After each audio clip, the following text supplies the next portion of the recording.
What's good, YouTube? With the man, your boy Calibre back out with another banger video today. And look, man, we had big news yesterday in the builder, and I just want to say today will be like the calm before the storm, right? You know what I'm saying? We'll definitely we're definitely start as a community starting to build up our anticipation for this game. And I just thought of an idea of comparing the next year's builds, the templates, to this year's builds. And I noticed something interesting, right? So we're gonna go into it. We're gonna go build by build because I made each one just to make sure, you know, I had everything already pre-planned, everything like that. So this build here is the Curry build, and what I realized is these 6-1s they can't get, because if I'm not mistaken, yes, so like Curry's agility on 26 is 81, but I couldn't do that on 2K25, right? So I'm trying to figure out where I put those last 4 points at, and I put it on post control, right?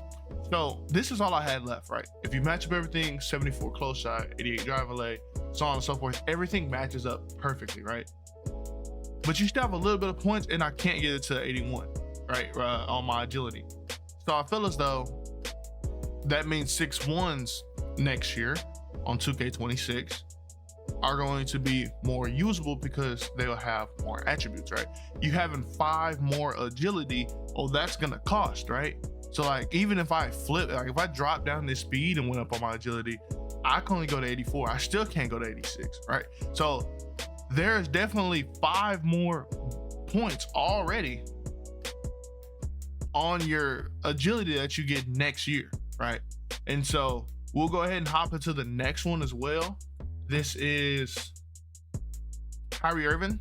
So Kyrie Irving, same thing. He's a 6-1, right? And on the 6-1, I put on his offensive rebound, I just threw some on there. Because I had to, of course, use the actual points themselves to get up off the screen. And I used it somewhere else, I believe. No, that's it. That's actually everything else matches up. So we have the 81 close shot, the 93 driving lay, 26 standard dunk, 35 post control, so far and so forth. You know what I'm saying? And I didn't realize they gave Kyrie Irving a higher midi than Carmelo Anthony. How y'all feel about that? I feel as though Kyrie Irving isn't a better mid-range shooter, but to each his own. Regardless of the fact, I noticed that with this 6-1 as well, he has 9 more agility than this build on 2K25. So what it looks like is, because y'all are gonna see later in the video, what it looks like is 6-1s have got a buff in NBA 2K26, which makes the 6-1 position more viable than what it was last year, right? We'll back out of this. We'll hop into the next build, which is Magic Johnson, right? And of course, the 2K had to do a funny thing of making him 6'7", which is crazy because Kyrie Irving and Steph Curry are listed at 6'2" in the NBA. But anyway, they're both listed at 6'2", and they used to be listed, I thought, at like 6'3" back in the 2K16 days, but I was wrong. I went and looked, and it was only I went and looked, there was only 6'2". But even now, like, they're 6'1" on their actual builds, and then Magic Johnson 6'7", because that's the highest you can make a point guard, of course. So his stats, he has more on 25 than he does on 26, right? As a 6'7" point guard, you have more upgrades on 25. Because right now he has an extra 1 on his standard dunk, right? I'm gonna keep scrolling through and see if I can find anything else. His offensive rebound is up 5 right now. Yeah, so. Oh, I lied. Hold on. I lied. You don't get more. I just threw that on there. So I'm going through this build. I'm looking, you know what I'm saying, making sure everything match. And on the NBA 2K26 build, your vertical is a 66, which is a 10 vertical difference than NBA 2K25. I thought that NBA 2K26 build was worse attribute wise, but it's not. It's a lot better. Like 10 vertical better. 10 vertical is insane, right? Especially like you're at a lower range, don't get me wrong. Like, so from 56 to 66 isn't gonna be something as much as 66 to 76, but I definitely feel as though like it is a big difference right now. Like noticing these different stuff in these different heights, right? So that makes the 6'7" more viable in NBA 2K26, right? So let's hop into, I believe this is a Damian Lillard build. Yeah, it's a Damian Lillard build. So what I did notice though is with the 6'2s, they made it to where he has more. They made it to where he has more attributes on NBA 2K25, right? So let me down the offensive rebound, everything like that. Let me make sure everything matches while I'm saying what I said. Let's go from top to bottom. 79 close shot, 85 driving lay, 87 driving dunk, 33 standing, 30 post.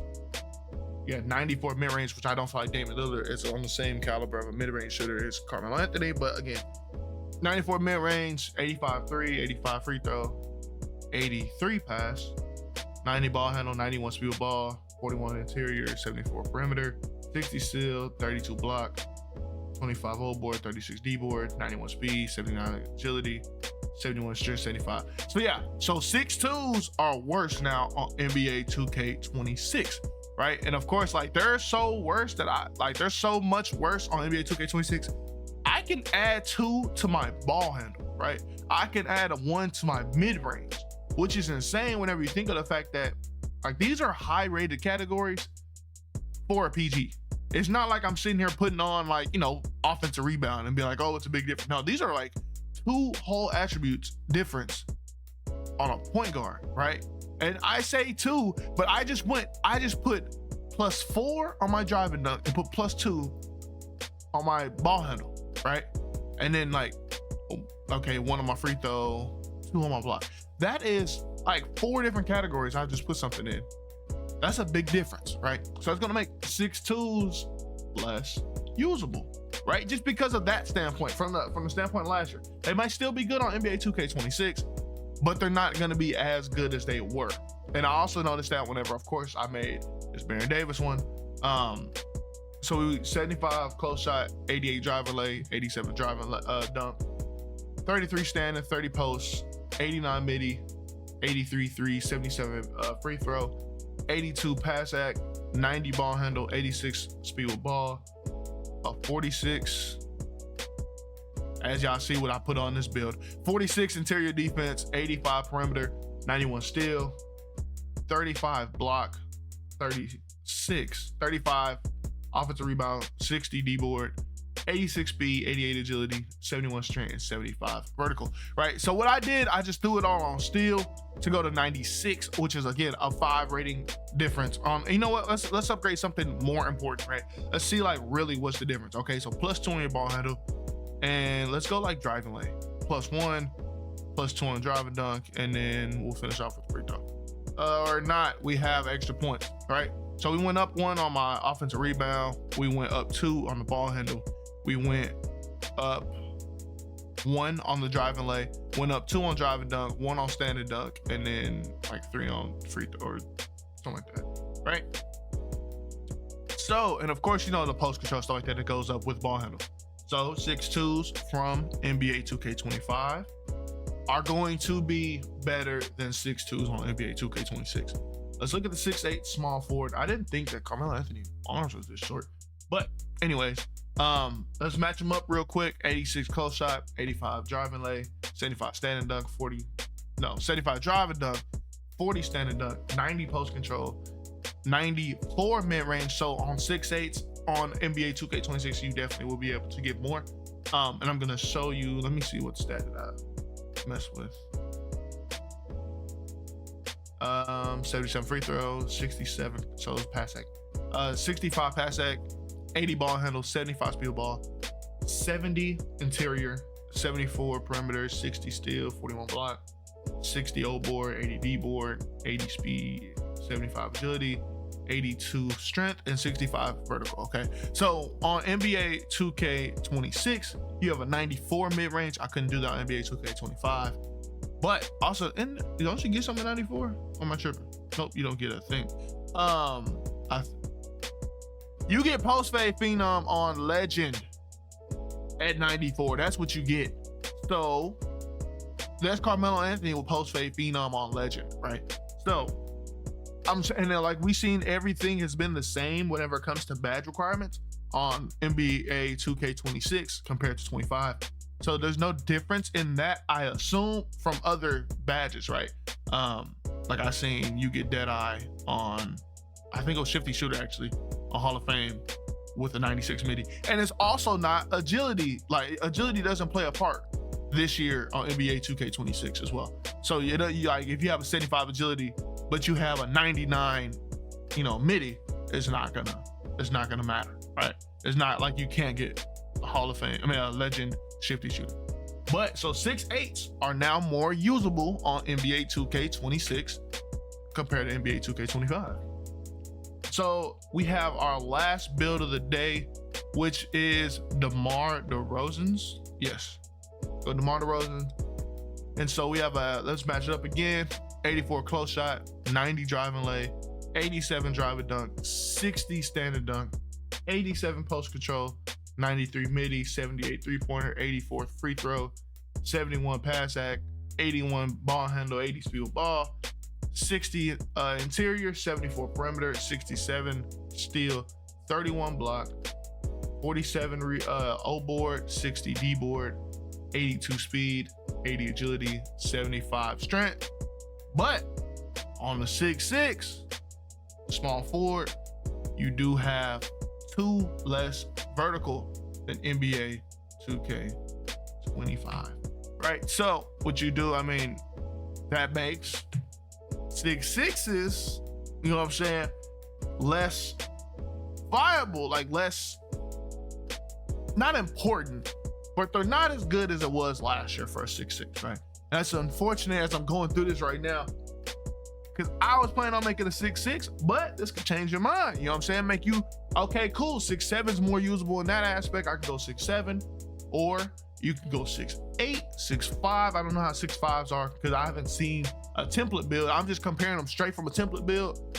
And I feel like me comparing them straight from a template build allows me to do my research to figure out, okay, this build is better in 26 than 25. You get more attributes, more pass points in this area than this one, right? So I definitely like, it's impressive to see the different changes they did, with 6'1s being so much more usable, that you're getting +10 on different stuff, opposed to 6'2s where you lose a bunch of ratings, right? So I definitely feel as though we are going in a different direction, right? And that can make it to where it's dangerous. You can have it to where if it gets real bad, you can have multiple 6'9s and stuff. You know what I'm saying? We'll see how it was. I don't know if y'all ever played NBA 2K21 next gen, but 6'7s was the only build on that game, honestly. We have the animation glossary. We have build by badges. And if y'all seen the video yesterday, all you gotta do, you click on the Hall of Fame badge that needs 96 midi. You click on that, and then all of a sudden your midi says 96, and it upgrades like close shot, 3-point, free throw, respect, you know what I'm saying, and what it needs to be to that rating and stuff like that. The same way it would if you upgraded straight to 96. Body types, you get to see your different body types, like swole or whatever, muscular, whatever else. And like the potential, you know what I'm saying, while you're in, before you even go to the point where you're actually upgrading your player, right? And of course it shows you your badge tiers and stuff like that. Build templates, they have NBA, community, and Pro Tune. Scouting report. This here, majority of people who play 2K, who make crazy builds, I don't know if y'all seen whenever I was going through the little list, I got a bunch of builds, right? I deleted builds, made new builds, right? So I play the game, right?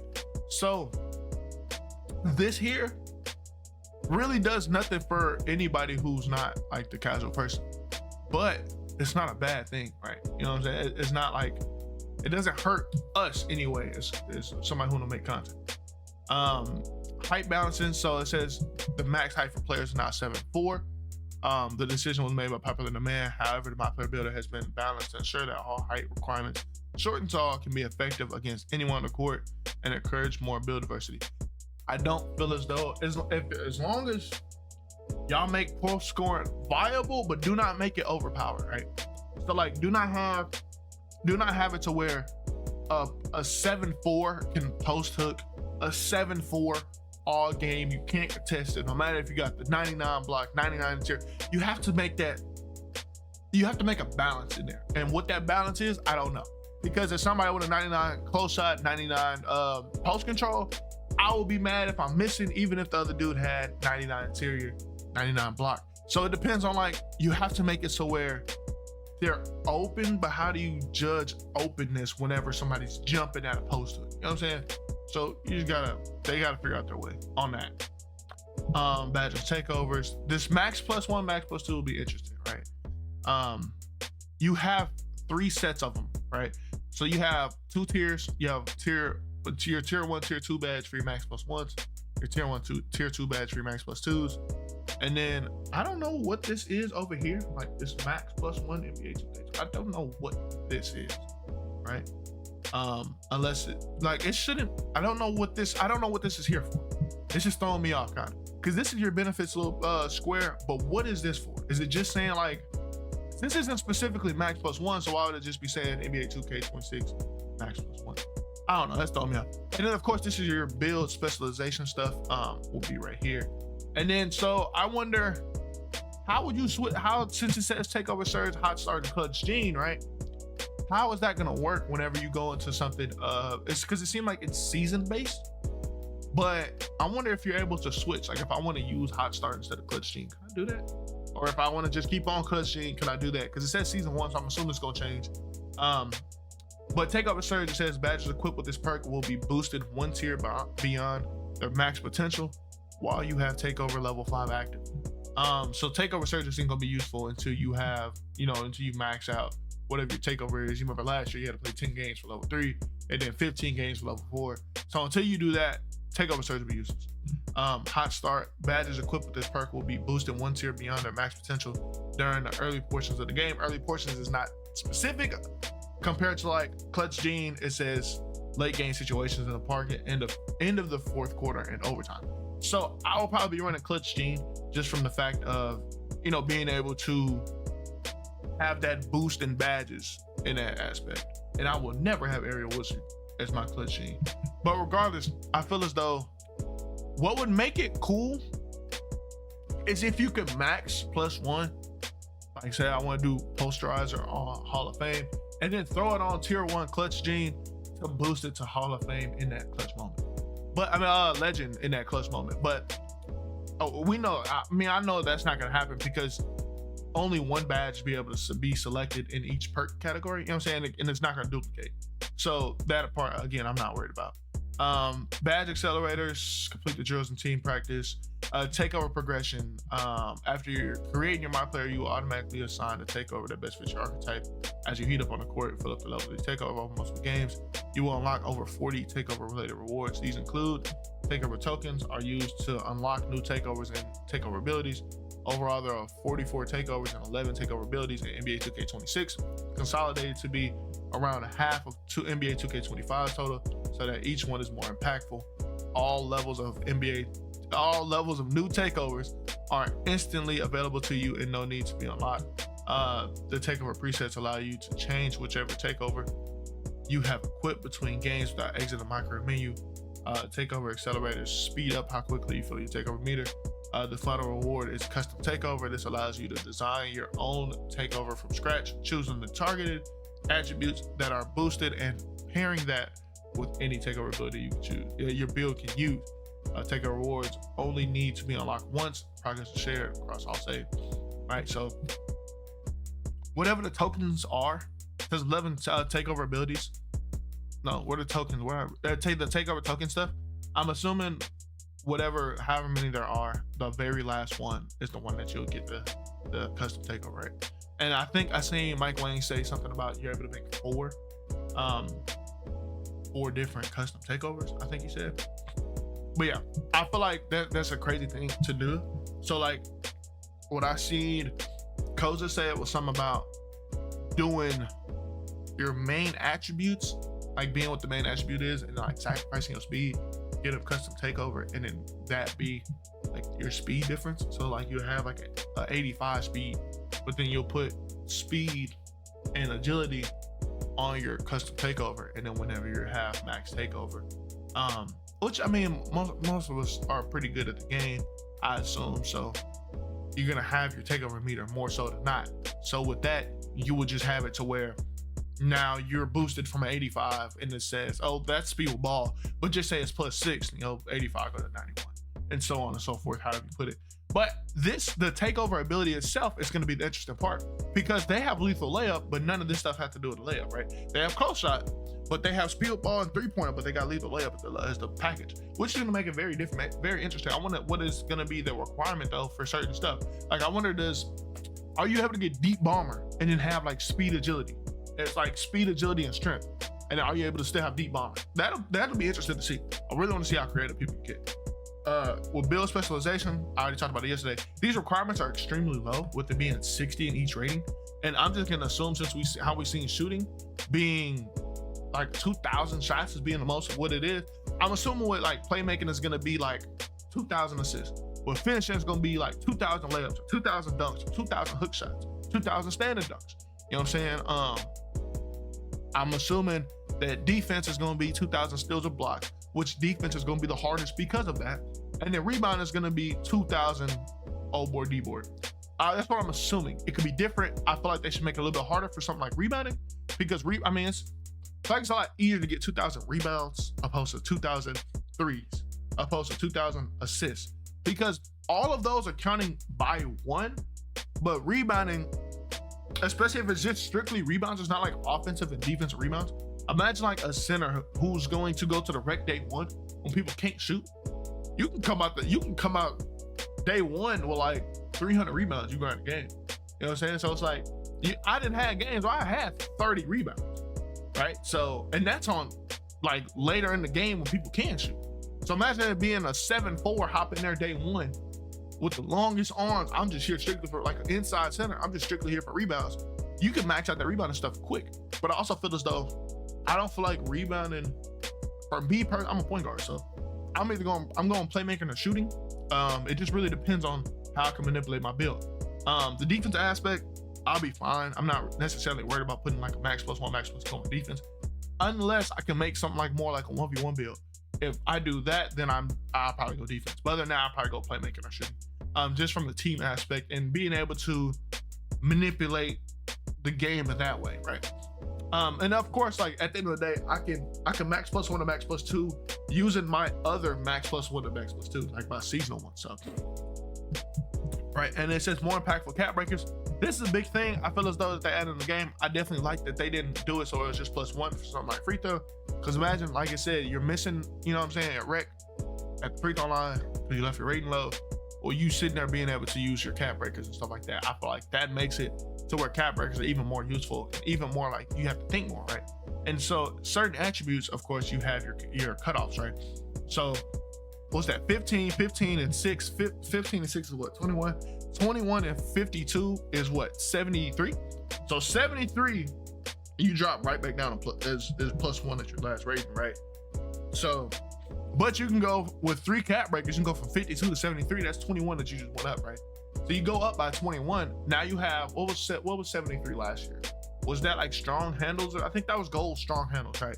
So you go up to gold strong handles now with the build that has a 99 driving lane, right? And a 99 steal, 92 perimeter. You know what I'm saying? I don't know who would make this build, but nonetheless, you can have that, right? And it just allows the game to be played a little bit different. And like something like standard dunk, like people, your like the base level standard dunk needs to be like 40. So one cap breaker, you can go from 25 standard dunk to a 40 standard dunk. Of course, it doesn't weigh that much, right? But I'm just saying, that's just something. Your block going from a 42 to 54, add 9, that's a 63, right? That's a big difference. With one cap breaker, you can unlock, what you get at 60? Box out beast? On bronze, just one cap breaker. Different stuff like that, bro. It definitely makes you have to think about how you want to use them. The only thing is, I wish that I don't think you can get cap breaker like out the gate, because I wonder like if you can see Like what is gonna weigh what? That would be interesting. Of course, after you make your first build, you'll be able to see, you know what I'm saying? After you hit your first cap breakers and you make another build, you'll be able to see that. But until you get to that point, which I mean, some people out there will, and at that point, you know what I mean, y'all have a better content in that aspect because you get to see it. But after I get to see it, I mean, I don't feel as though there's a better person in manipulating builds than I am. You know what I'm saying? That's just me being cocky. I'll break everything back down to the base and how I'm gonna figure it out, right? So I definitely been loving those, seeing the different stuff on X and seeing how people work their builds and thinking about how to manipulate the different stuff, because bro, that and of course that can create a meta, but I definitely feel as though like them doing it like that, I mean, you want to spend your money, you want to be the best player you can be, no matter what, right? You don't want to be sitting there and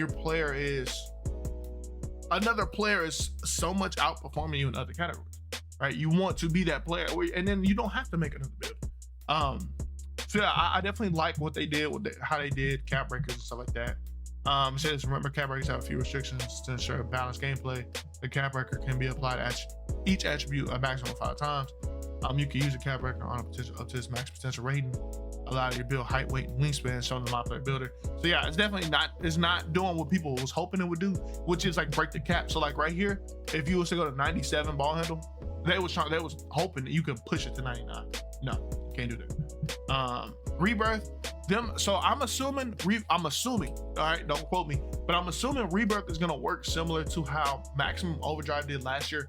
If y'all didn't know, Maximum Overdrive, the more 95s you hit, the more spots you can put like your badges to get that little plus 40% badge progression, right? So what I'm assuming is you hit your 90, right? Your next build, all this badge can go to silver. If that first build hit 95, I'm assuming you unlock gold. And then like, you know, on that second build, like I just said, the second build you made, if both of those hit 95, I'm assuming you'll unlock Hall of Fame. And then if the third build hit it, I'm assuming you unlock Legend. It could be even further, like as in like your first build don't matter if it hit 95. Like, I mean, it does matter. Like you need 4 builds, you know what I'm saying? So like gold needs 2 different builds to hit 95 for it to be unlocked. Hall of Fame needs 3, Legend needs 4. We'll see though, you know what I'm saying? Of course, like we're not gonna know until then, because it says as you reach 95 across new saves, right? So I know you gotta do it more than once, right? It's not like you're gonna hit it 95 one time and you're gonna unlock gold, Hall of Fame, Legend, because that makes no sense. Why would it even have a gold at that point, right? Why would it even have a Hall of Fame at that point? At that point, it just goes from silver to Legend if it was gonna work like that. But that's just my thoughts on the process. Anyway, man, I'm excited to see the news. I appreciate y'all coming through the video. Make sure y'all like, share, and subscribe if you're new. It's me, MyCareer.